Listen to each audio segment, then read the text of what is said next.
must really be something, listening to all of that. Okay, so what do you want to be when you grow up? How many of you can't hear me? I can get louder if I need to.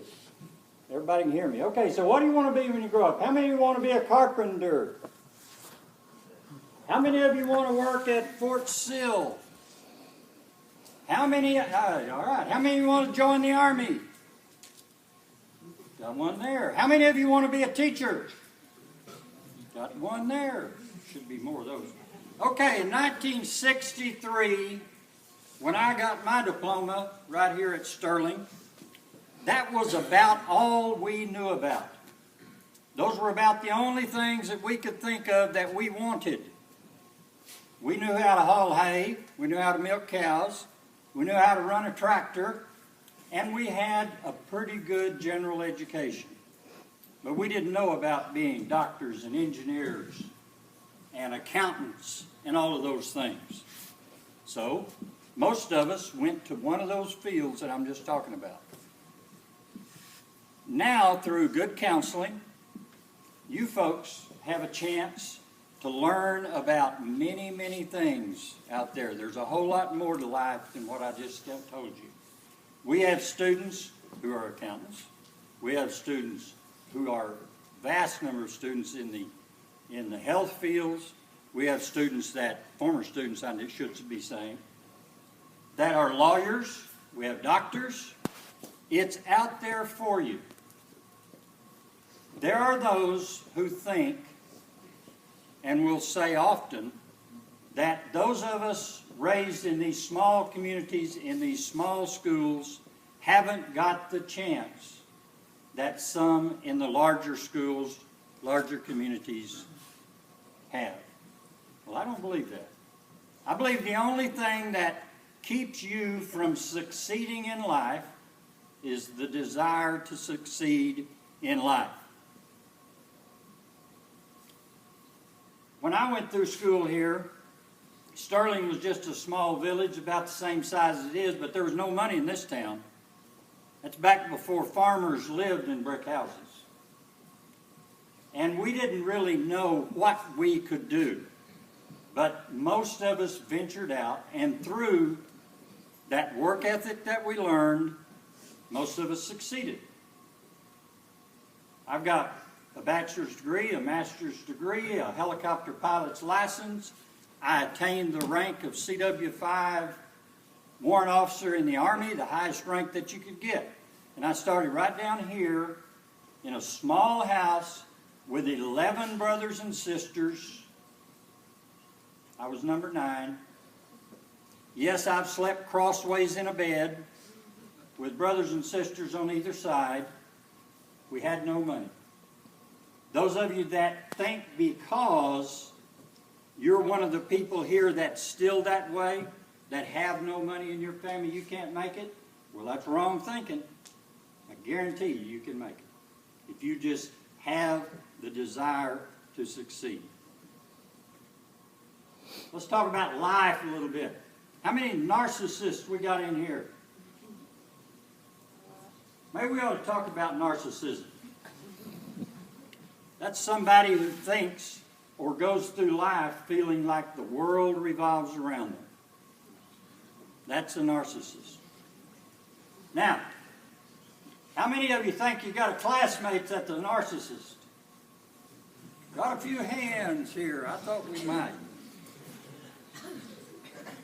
Those of you who fit that description I just said, and I know the vast majority of you do not, and there may not be anyone in here, the world does not revolve around you. And the quicker you learn that, the quicker you're going to set yourself up for success. Because once you leave your mother and father and your grandparents, and we're the ones that, if you are a narcissist, my generation and my children's generation are the ones made you that way. Because we've spent our lives as a group, I'm not talking about myself necessarily, but as a group, we've spent our lives making you think that you are special. Well, you are special in your parents' life, but let me tell you, when you get out there in the world, once you leave high school, You're not special to those people. And you need to understand that. Okay. Enough preaching. Okay, like I told you, I graduated here. There was a war getting started in Vietnam. I didn't want no part of that. I had grown up as a carpenter.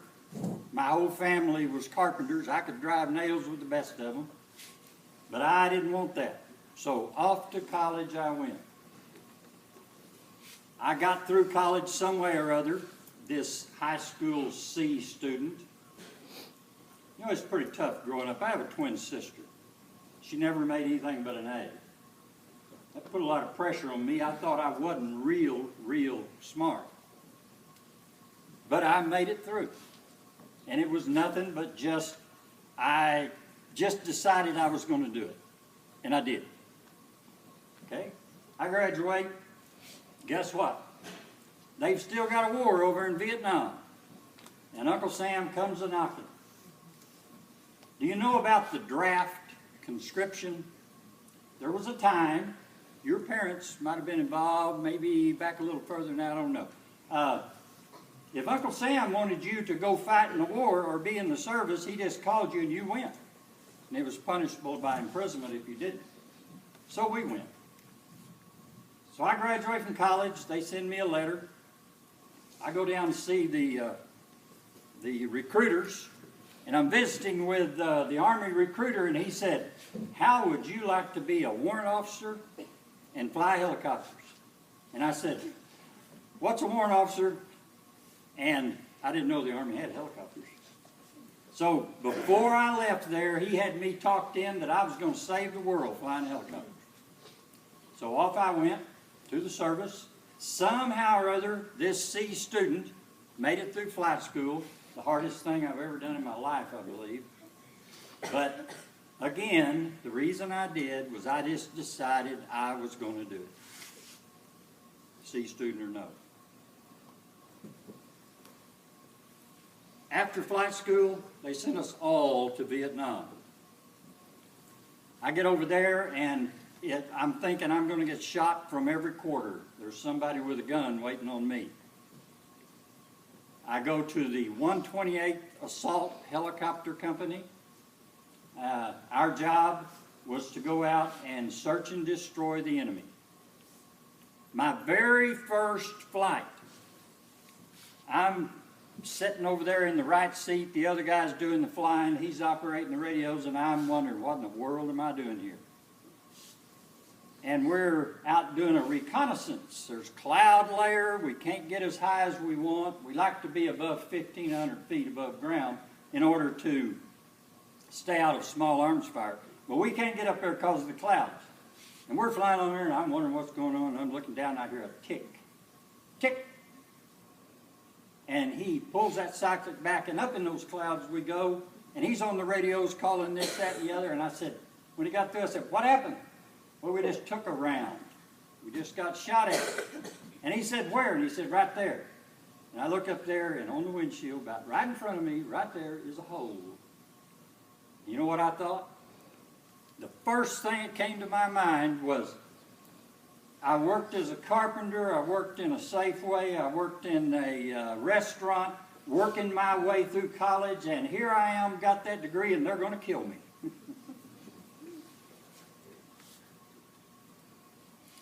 The rest of my duty over there went pretty much like that. We went out and worked every day.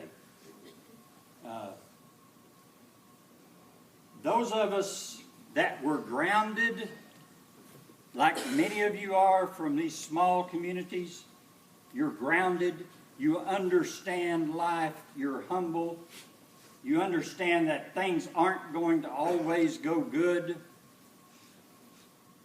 that there's going to be times in life that you are not going to be successful or things may not go the way you want. We made it just fine. And I was so fortunate to be one of those people. We could go out on a day and really get into it, maybe get some people shot up, maybe lose some people. But me and the vast majority of us were in that group. We could go back, we could take a shower, go eat dinner, go write our letter home, go to bed that night, and sleep pretty good. We had people on both spectrums that I don't feel like were grounded. There were some that loved it so much that they come back. We didn't high five back in those days, but they would have been doing that if they were. They'd go over to the bar and they'd drink and they'd talk about what happened that day. And then we had the other group over here on the other side that they got out of the helicopter with their hands shaking. And they couldn't eat, and they might even throw up. That's war. But those of you out there who have worked to ground yourself, you're going to be okay if that comes along. And for some of you young men, and these days women, the way things are going over there, you might have that in your future. Grounded. Let me tell you how that grounded really comes back to assist you. I'll tell you a war story. There I was, 2,000 feet. All war stories start with there I was.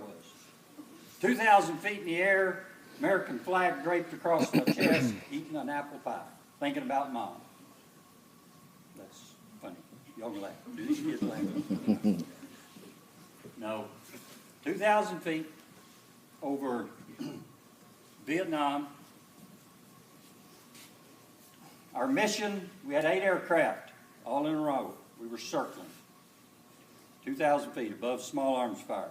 Our job was to get ammunition to a group of soldiers on the ground who were really getting shot up and carry out their wounded.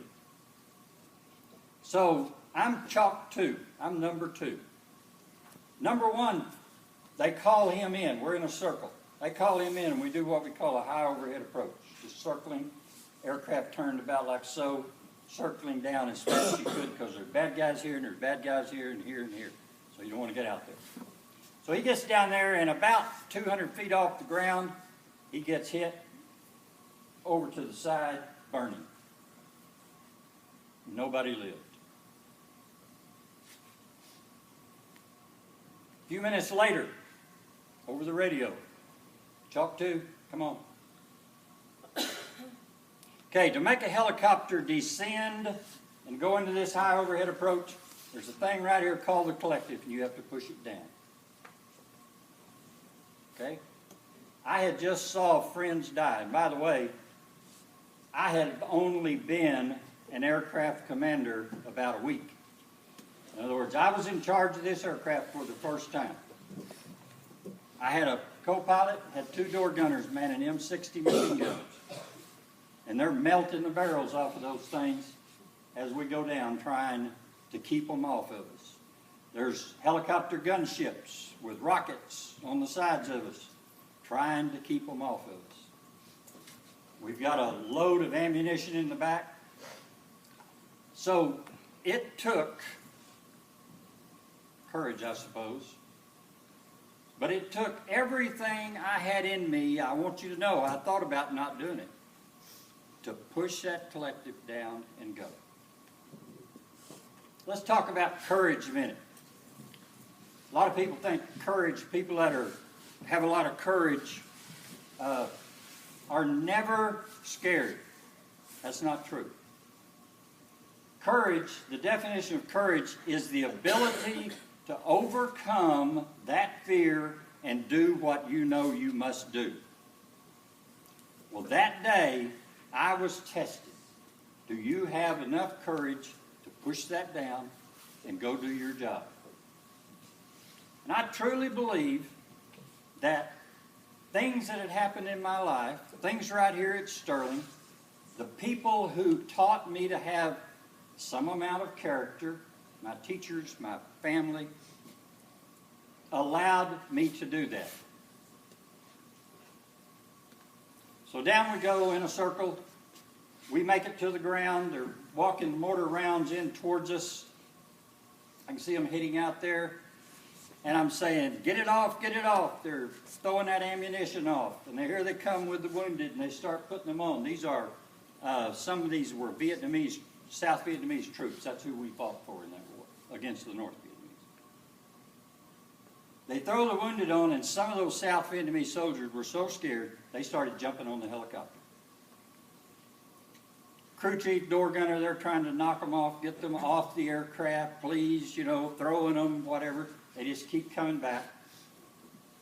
And I start trying to pull a pitch to get off the ground, and the rotor blade just, the RPM gauge just goes down. There's no way we're going to get off. Out of the bushes comes a Vietnamese lieutenant. He points a 9mm pistol right at all those guys, and they knew that in the Vietnamese army, you had the right, if you were an officer, you had the right to kill anybody in your command, no questions asked. Off that aircraft they went. And we were able to just get off the ground. Now about 400 or 500 yards later, flying over the jungle, somebody down there gets lucky and they empty an AK-47 right up through the bullets start coming through the nose of the aircraft, right through the windshield, right between me and the co-pilot. Radios are blasting, things are falling everywhere. Back along the back of the aircraft, then walked over to the side, hit my door gunner in the knee. Only member I ever had wounded over there. The aircraft flew about another quarter mile and it quit. We had to land.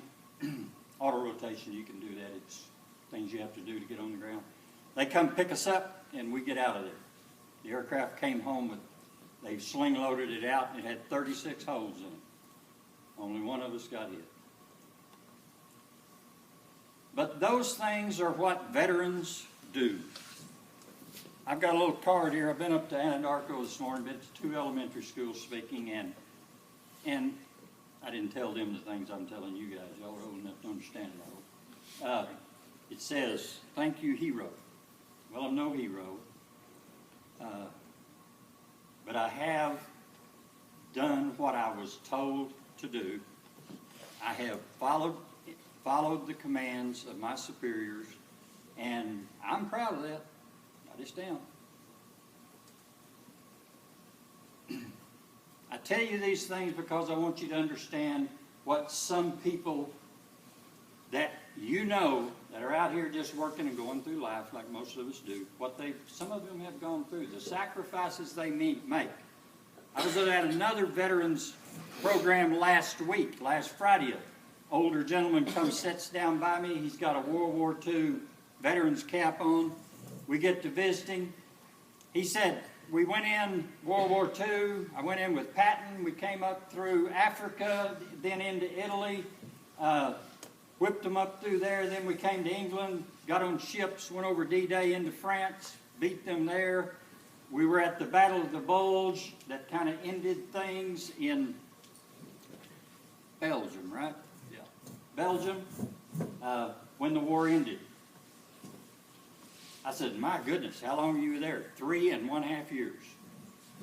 That man gave up 3.5 years of his life to see to it that we are not an enslaved people. Those World War II people, Melvin Julian, you know Melvin comes watches all y'all play basketball, 93 years old, sits over there on that southeast corner. He was at the Battle of the Bulge. He's the last World War II veteran in Sterling community. And when you see him, you need to go say, thank you, Melvin, for your service. Because everyone that the Nazis and the Japanese command at that time were defeating, they were enslaving them, or a good part of their population. And without those people, we may have been enslaved people. So we don't need to forget that. Now, I doubt if I kept any Americans from being enslaved in Vietnam, but I did help slow down communism, and I'm proud of that. I came back to Sterling, became a teacher, then a high school principal, stayed in the National Guard, and at the age of 58, they said, we need you to go over there to Iraq and see what y'all can get done over there. So we chose up sides, my National Guard unit, joined a bunch of guys from Texas, and we went to Iraq.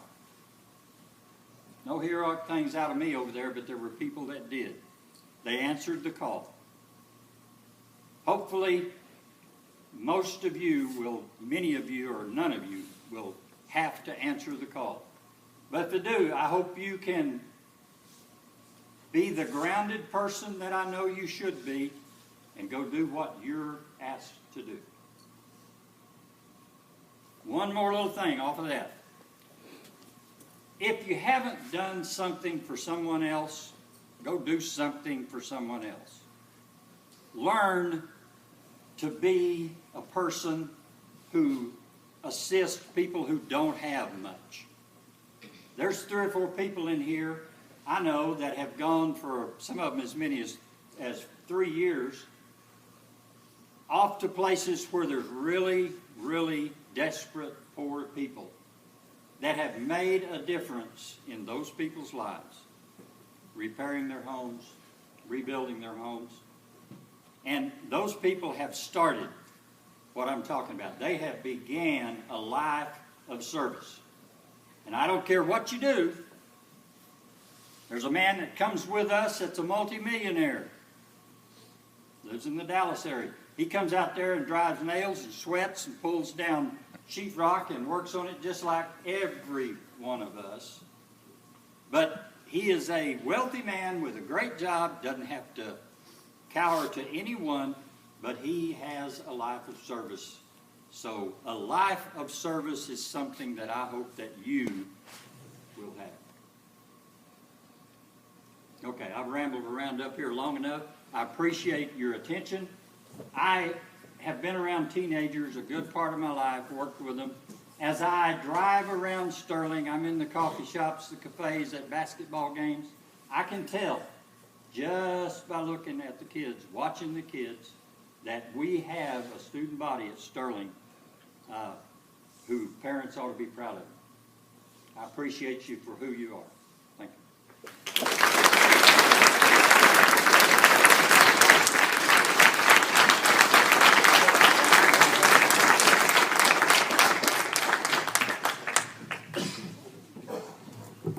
Thank you, Mr. Cross.